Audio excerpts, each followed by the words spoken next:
प्राकृताचार्य श्री सुनील सागर जी महाराज ने गढ़ाचार्य श्री विराग सागर जी महाराज को विनयाजलि देते हुए उनके गुणों का विस्तार से वर्णन किया।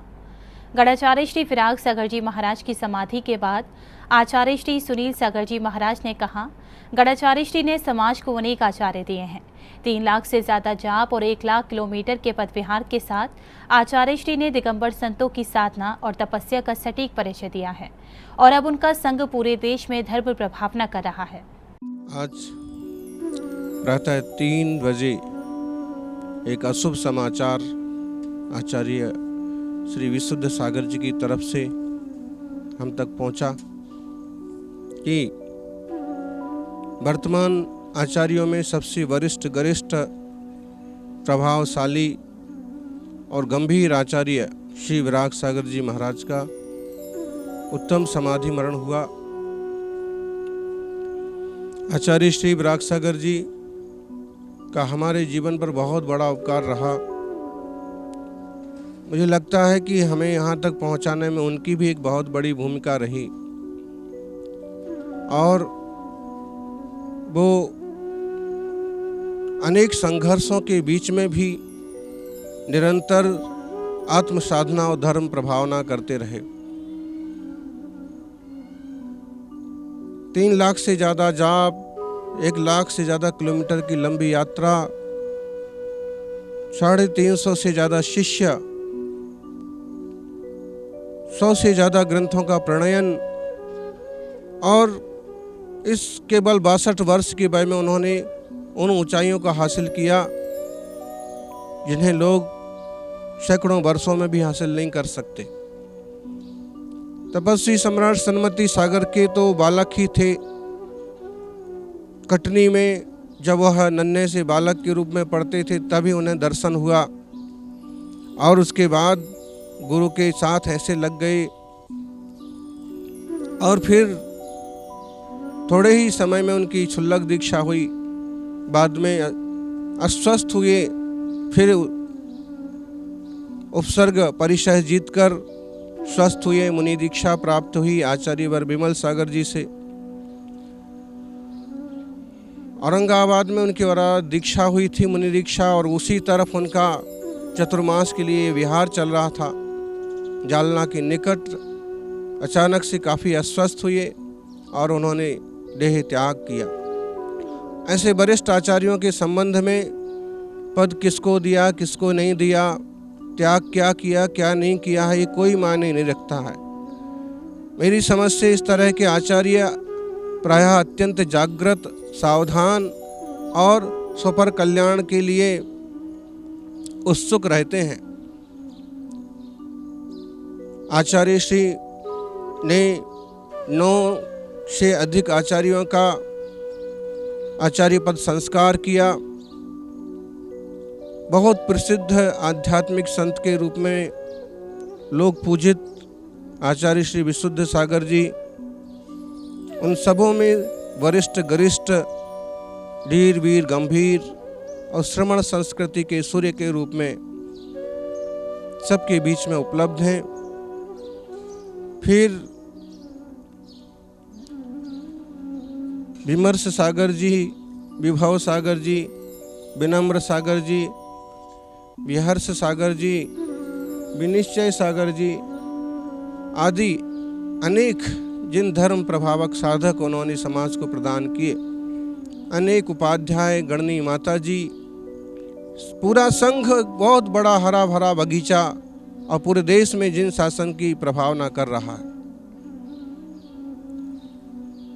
सभी प्रज्ञावान हैं और निश्चित रूप से जो संघ में गरिष्ठ, वरिष्ठ, ज्येष्ठ, श्रेष्ठ हैं, ऐसे विशुद्ध सागर जी पूरे संघ का मार्गदर्शन करें। आचार्य महाराज ने जिन जिन को जो विरोध प्रदान किए हैं, जो उपाधियां और पद दिए हैं, उनका सभी भली भांति निर्वहन करते हुए आत्म साधना की ओर बढ़ते रहें। ऐसा लोभी कोई नहीं है कि जो गुरु आज्ञा के विरुद्ध चले। वर्तमान में आचार्य अग्लिकर आदिसागर परंपरा के ज्येष्ठ श्रेष्ठ वयोवृद्ध आचार्य गण भी विराजित हैं और संप्रति हमें भी कुछ कहने का अधिकार प्राप्त है। ऐसे में सभी लोग मिलजुल करके विशुद्ध सागर जी महाराज के मार्गदर्शन में चलें। फिर भविष्य में जो जिस लायक होंगे उन्हें उस तरह के पद, उस तरह की व्यवस्थाएं, उस तरह की उपाधियां वगैरह भी वो प्रदान करेंगे, ताकि जिन धर्म प्रवर्धमान होता रहे, साधु संघों की वृद्धि होती रहे। वर्तमान में आचार्य श्री आदि सागर जी महाराज अंकलीकर, आचार्य श्री शांति सागर जी महाराज दक्षिण और आचार्य श्री शांति सागर जी छाणी बाल मुनिराजों की यह बृहत्तर श्रमण परंपरा निरंतर आत्म साधना करते हुए और आम जन को, जैन समूह को, आम जनता को सही मार्ग पर ले जाने का उपक्रम कर रही है। ऐसे में एक बहुत बड़ा वज्रपात हुआ जो हम सबके सिरमौर थे। हमें भी उनसे मार्गदर्शन प्राप्त होता रहा। औरंगाबाद में व्यक्तिगत रूप से उन्होंने कई सारे सूत्र हमें दिए, कुछ बातें सुझाई कि और इस तरह से आगे बढ़ना है। कानपुर में मिलन हुआ था, तब भी उन्होंने एक बड़ा और सुंदर मार्गदर्शन हमें किया। और उसके पहले तो उनके चरणों में भी हमें बहुत कुछ सीखने समझने का मौका मिला। निश्चित रूप से वो सब कुछ झेल करके भी अपने में रमने जमने वाले संत थे। आज उनके उत्तम समाधि दिवस के अवसर पर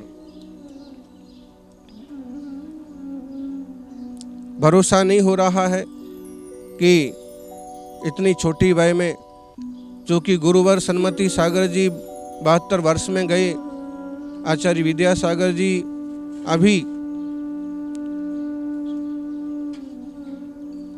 76 वर्ष और कुछ साधक और चले गए हमारे बीच से जो जिन धर्म की धुरा रहे हैं। वैसे तो लगता है कि आयुष्य का किसी का कोई भरोसा नहीं है। ये गुरुजन इस तरह से भी मौखिक संदेश, मौलिक और मौन संदेश दे रहे हैं कि भाई सभी सिर्फ ध्यान दो साधना पर, और उसके साथ साथ धर्म प्रभावना सहज रूप से जो हो वो करो, बाकी किसी तरह से कहीं उलझने की ज़रूरत नहीं है। पता नहीं जिंदगी की शाम कब हो जाए और इस शाम के बाद आगे कहाँ जाना हो। जो कि उन्होंने इस तरह की साधना की कि वे देव पर्याय के तो पात्र बनेंगे। एक पर्याय का विसर्जन हुआ है, दूसरी पर्याय उपलब्ध हो चुकी है। जब तक हम यहाँ श्रद्धांजलि विनयांजलि सभा आयोजित कर रहे हैं, तब तक तो वह देव महाविभूतियों से संपन्न होकर के सिमंदर आदि स्वामी के चरणों में पहुँच गया होगा और अपने अद्भुत 2836 मूलगुण की साधना का फल स्वरूप देव परिकर उसके साथ होगा। सौभाग्यशालियों, हमारे गुरुजन हमें इंगित करते रहते हैं कि सावधान रहें, संलेखना समाधि के लिए भी तत्पर रहें। जीवन का भरोसा नहीं पड़ता है। आज अचानक से, और सब कुछ अचानक ही होता है। जब हम सर्वज्ञत्व शक्ति की तरफ से विचार करते हैं तो मालूम पड़ता है कि ये सब कुछ निर्धारित है। लेकिन जब ऐसे देखते हैं कि अक्सर कर लोग 80 साल तक जीते हैं, तो ऐसे लगता है कि काल नए और अकाल नए अपना अपना काम कर रहे हैं। क्योंकि उपादान और निमित्त आदि सब अपनी जगह सुव्यवस्थित हैं, फिर भी मन में एक विकल्प आता है। जो कि आत्मा तो ध्रुव स्वभाव वाला ज्ञान घन है, मिटता नहीं है, पर्याय बदल जाती हैं, आत्मा नए नए रूप में चला जाता है, नई पर्याय ले लेता है। और जब सारे विकारों का विसर्जन करता है तो यही आत्मा परमात्मा हो जाता है। बिछो इस बात का, वियोग दुख इस बात का नहीं है कि समाधि मरण हुआ थोड़ा सा विकल्प और दुख इस बात का हो सकता है कि जिनसे अभी बहुत सारी प्रभावना होना थी, बहुत सारे मार्गदर्शन मिलना थे, बहुत सारे लोगों को आश्रय मिलना था, बहुत सारे लोगों के आश्रय स्थान थे, अचानक से वो छाया खो गई तो विकल्प होता है। फिर भी पूरा संघ और हम सभी किसी तरह का विकल्प ना करते हुए जिनेश्वर से प्रार्थना करें कि वह पवित्र आत्मा उत्तम स्थान को निरंतर वर्धमान हो और विशुद्ध वाणी के माध्यम से पूरा संघ बंधा रहे, बना रहे। हमारा परिचय प्रायः सभी साधकों से है और सभी प्रज्ञावान हैं। निश्चित रूप से संभव सागर जी, कुंतु सागर जी आदि की सहमति से विशुद्ध सागर जी इस बागडोर को संभालेंगे ताकि आचार्य विराग सागर जी के पट्टाधीश के रूप में, उत्तरदायी के रूप में वो और प्रभावना को आगे बढ़ाएं। फिर जैसा निर्देश विशुद्ध सागर जी से मिले उस तरह की प्रवृत्तियां प्रायः सभी संघों को, उपसंघों को करना चाहिए, क्योंकि संघे शक्ति कलौ युगे, इस कलयुग में संघ में ही शक्ति है।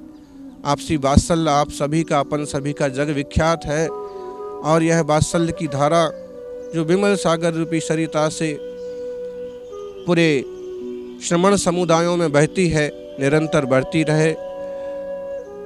हम लोग तो इस उदार बुद्धि के साधक हैं कि दुनिया में जितने भी श्रमण मुनि हैं, वीतराग जिन धर्म को मानने वाले हैं, वो सब हमारे ही हैं और हम सभी एक दूसरे का सहयोग करते हुए इस पवित्र जिन धर्म की धारा को आगे बढ़ाते रहें, लेते चले, ताकि अनेक अनेक जीवों का इसके माध्यम से उत्थान हो।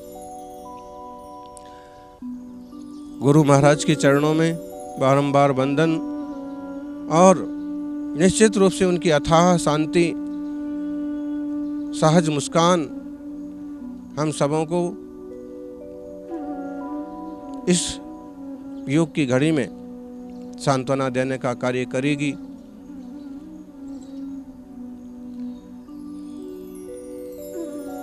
बहुत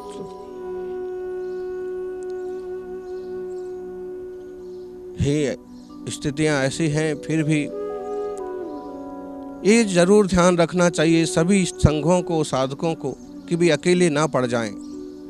कम से कम 2, 3, 4, 5 साधक तो साथ में रहना ही चाहिए। अकेले पड़ जाने का मतलब थोड़े दिनों जय जयकार, थोड़े दिनों फोटो पत्रा तो हो जाता है, लेकिन कभी ऐसा खतरनाक तूफान आता है कि संयम तक धरा रह जाता है। इसलिए सभी साधक हमेशा इस बात पर सावधान रहें कि अकेले ना पड़ जाएं। आप कितने भी सक्षम हो, एक छोटा मोटा कोई ना कोई साधक आपके आसपास, आपके आगे पीछे ज़रूर रहना चाहिए। एकांत और एकल वास इसके लिए मना किया है। गुरु दीक्षादाता नहीं रहे तो जो वरिष्ठ भ्राता हैं वही गुरु हैं। मूलाचार में कहा है एक रात्रि दीक्षित भी गुरु हैं। और फिर भगवती आराधना कहती है कि गुरु ना हो तो उनकी जो सबसे ज्येष्ठ हैं, प्रथम बनाए हुए बालाचार्य हैं, आला आचार्य हैं, वे मार्गदर्शन करें। जिनवाणी भी हमारा मार्गदर्शन कर रही है, वर्तमान के वयोवृद्ध साधक भी हमें मार्गदर्शन करेंगे और हम सभी बाह्य प्रभावना करते हुए, अंतरंग साधना बढ़ाते हुए एक दिन पवित्रतम सिद्ध स्वरूप को उपलब्ध हों, यही मंगल भावना।